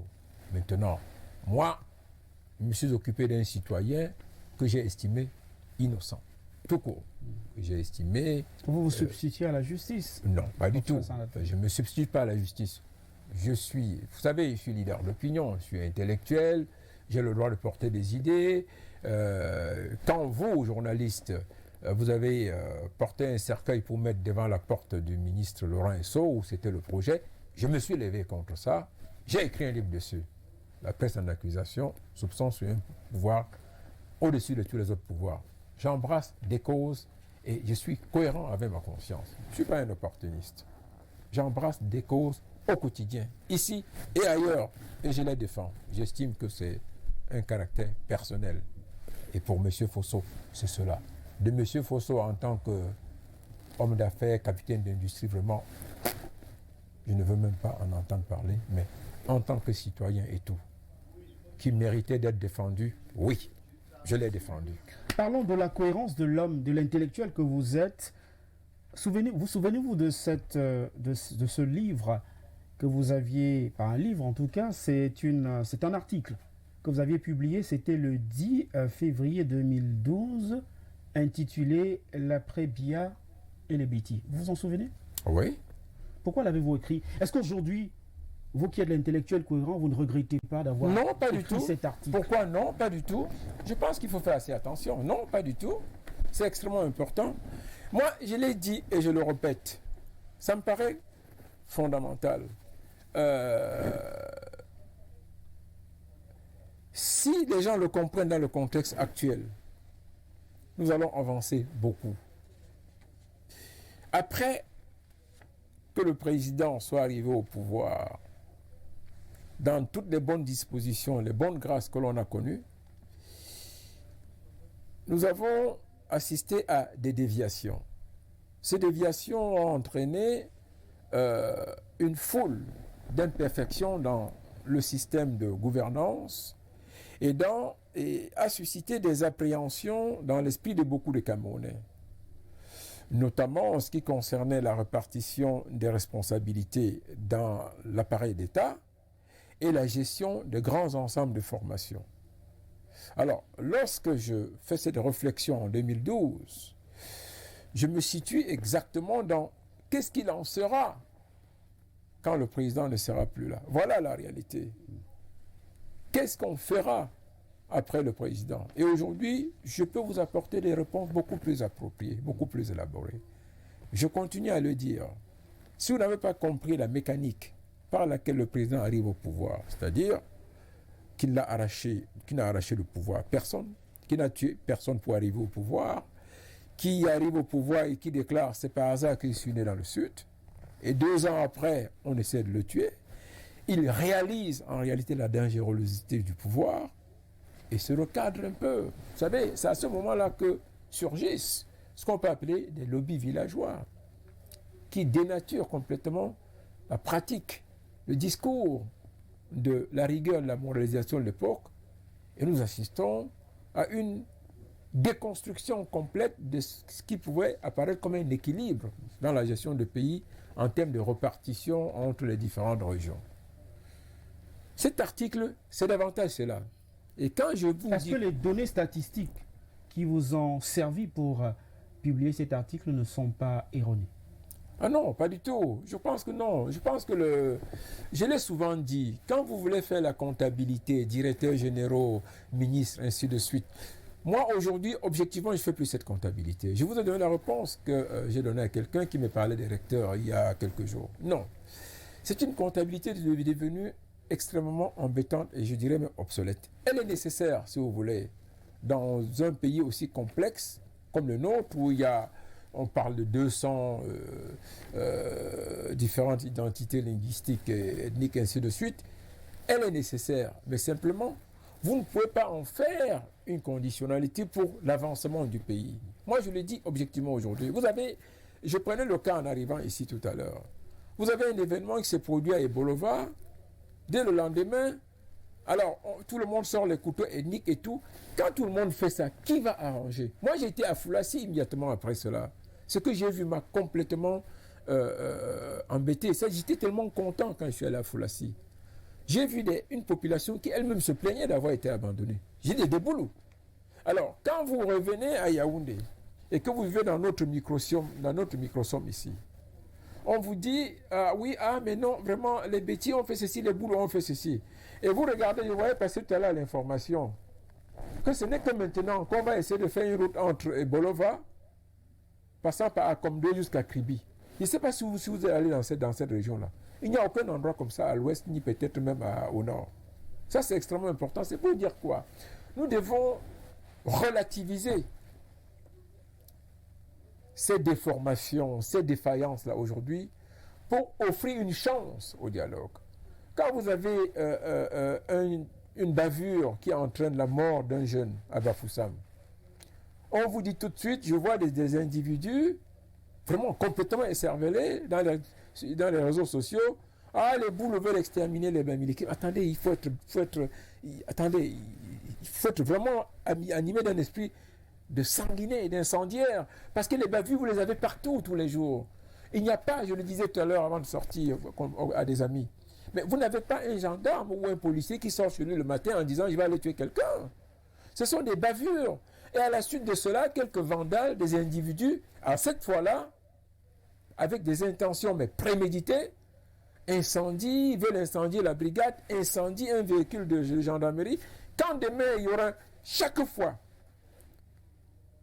que vous attaquez un véhicule de police, que vous brûlez un véhicule de police, que vous brûlez un véhicule de gendarmerie, mais mon cher ami, quand vous irez vous plaindre au commissariat et qu'on ne va pas intervenir chez vous parce qu'il n'y a pas de moyens logistiques, qu'est-ce que vous allez dire?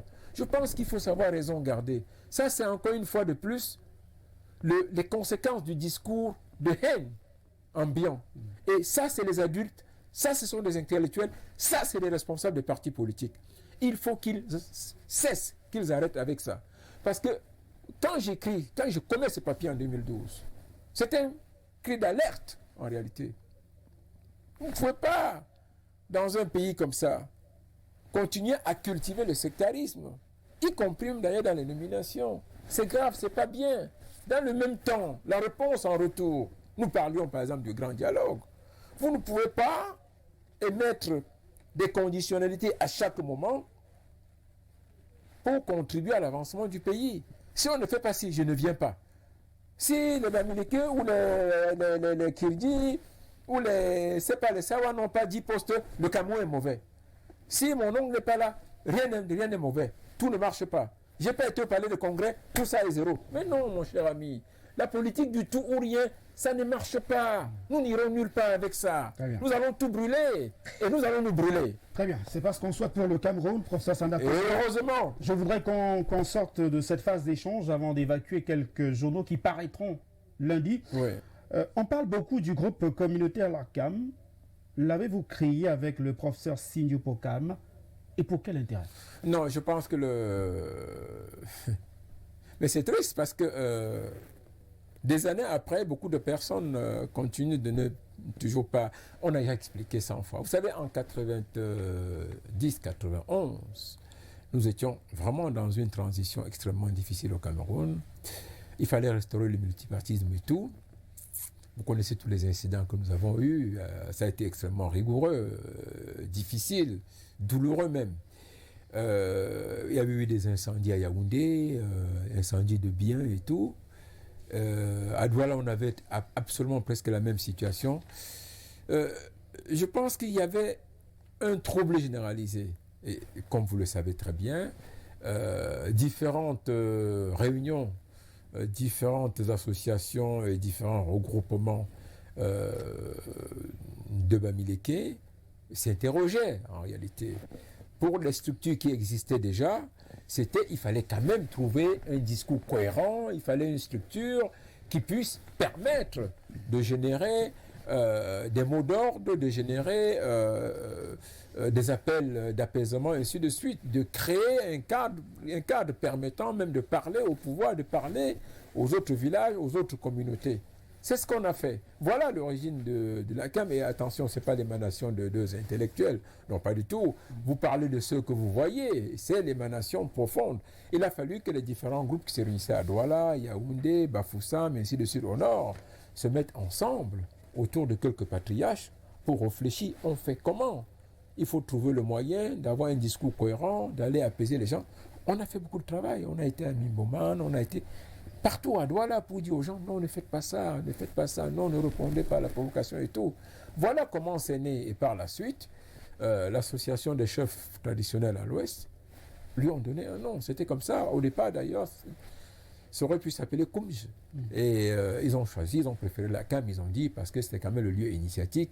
Si l'objectif est, en réalité, de cultiver des qualités, de cultiver des valeurs, de rappeler ce qu'est fondamentalement nos comportements éthiques, en vue, bien évidemment, d'un meilleur équilibre, d'un meilleur vivre social, il faut prendre le calme. Et depuis, en réalité, ça n'a fait que ça.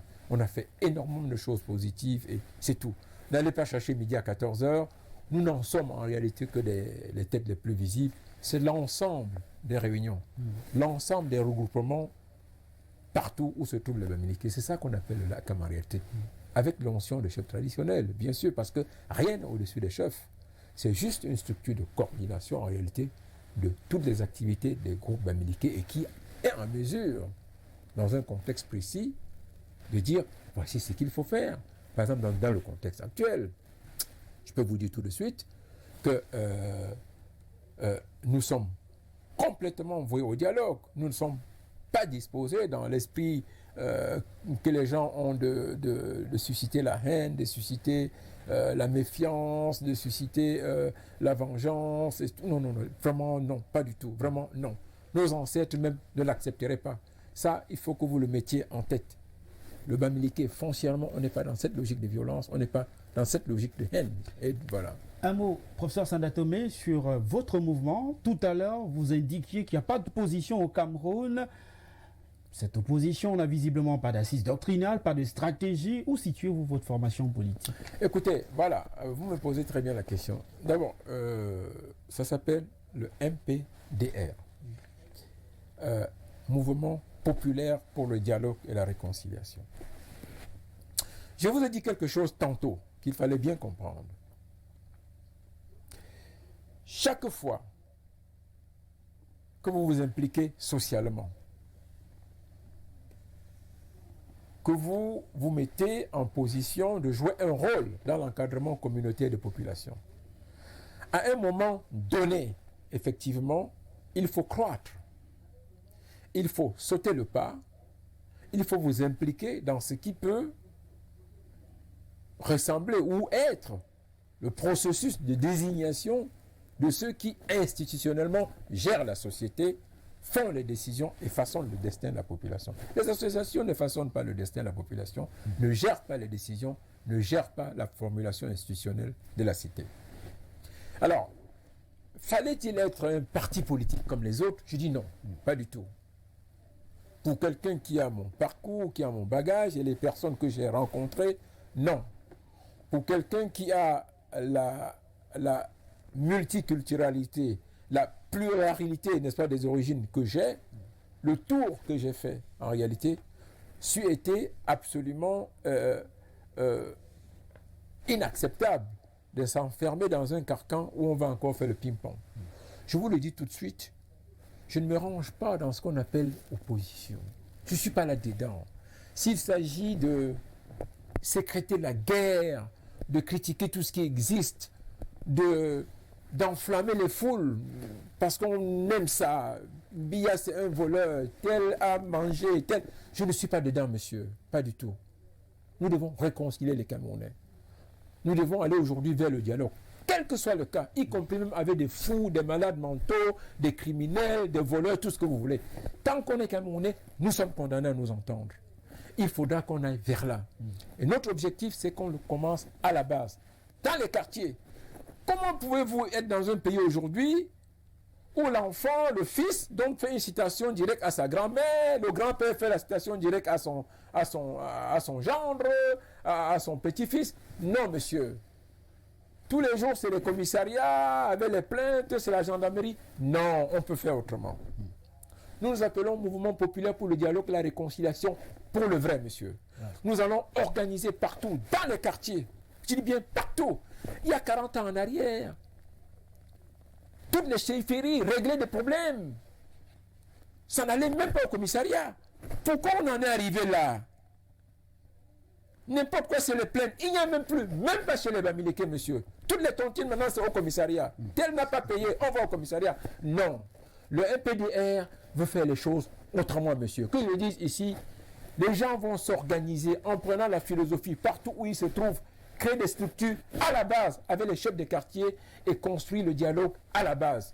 Il n'y a pas de parti qui soit pour faire l'opposition, ce que le gouvernement a fait est mauvais. Non, monsieur.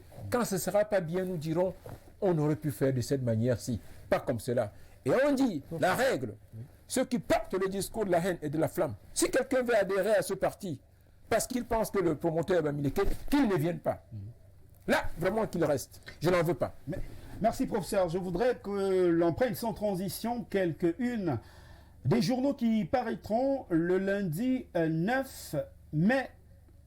J'y arrive, 11 mai, j'y arrive. Lundi 11 mai 2020, on va commencer par la une du journal La Météo Bi-Hebdo qui titre sur le comeback de Jean-Jacques Ekindi dans le département du Vouri. Après 30 ans d'abandon et d'infidélité, l'ex-président de section revient dans une circonscription aujourd'hui debout et en ordre de marche. L'information barre l'article publié en une du journal de Dieudonné 20. Le quotidien titre sur la construction du parcours vital de Ngaoundéré, le sacre de l'expertise du génie militaire. Une information qui est à lire en une de ce tabloïd. La nouvelle, pour sa part, parle de se rappeler à Yaoundé, Nguini dans les salles draps. Il s'agit de l'ambassadeur du Cameroun en France. Le journal La Voix du Centre titre sur l'hôpital des Foulanes, sous assistance respiratoire, selon la page 2 de ce tabloïd. L'Avenir, pour sa part, parle de la tête de Marganguélé qui est mise à prix. L'information est à lire en une de ce tabloïd. Réalité Plus parle du parcours Vita de Douala de Ngaoundéré qui est achevé et note d'ailleurs l'action remarquable du ministère en charge de la défense du Cameroun dans cet ouvrage. L'Indépendant parle de l'éclairage du directeur général de la Caisse nationale de prévoyance sociale au sujet des allègements des entreprises et soutien aux ménages. Meyoum Salah Hebdo parle du président de la République Paul Biya qui dessert l'étau face au ravage du Covid-19 sur l'économie nationale. Le chef de l'État vient de prendre une vingtaine de mesures censées alléger l'impact de la pandémie sur la vie sociale au Cameroun. Entrepreneur titre sur les patrons d'entreprise, plus de 15 000 emplois au Cameroun et en Afrique. L'information est à lire en parcourant le dossier de 3 pages proposé par le journal Entrepreneur. Intégration pour sa part, titre en une sur le coronavirus et la récession économique, la CEMAC et les bailleurs, la dévaluation du franc CFA. Sans détour, titre également ce matin sur cette psychose du remaniement, le jeu de massacre au sein du Sérail. C'est une information qui est à lire en une de ce journal qui paraîtra également demain, tout comme Éco-Santé qui revient sur le traitement du coronavirus, l'Artemisia annua, une solution contre le Covid-19. Bougna pour sa part parle d'accident de circulation, la mort refait son lit selon la une de ce journal sur les routes du Cameroun. Éco-Matin parle de transport. Le numéro 1 mondial du fret maritime Maec s'installe au port de Kribi, selon une information qui est à lire en une de ce journal Éco-Matin. C'est d'ailleurs à travers la une de ce journal Éco-Matin, édition d'ailleurs qui paraîtra demain lundi, qu'on va sortir de cette livraison d'édition Ligne Rouge qui recevait le professeur Jean-Claude Sandatomé. Merci de nous avoir d'être venu pour cette émission durant pratiquement 1h30. Un dernier mot, professeur. Rien. Faut, comme le contemporain, continuer.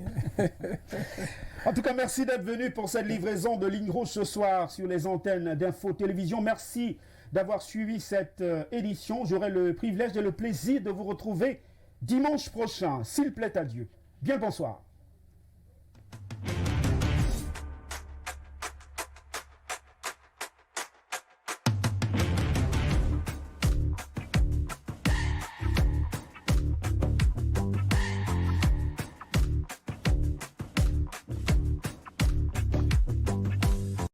Loin du vacarme des centres-villes,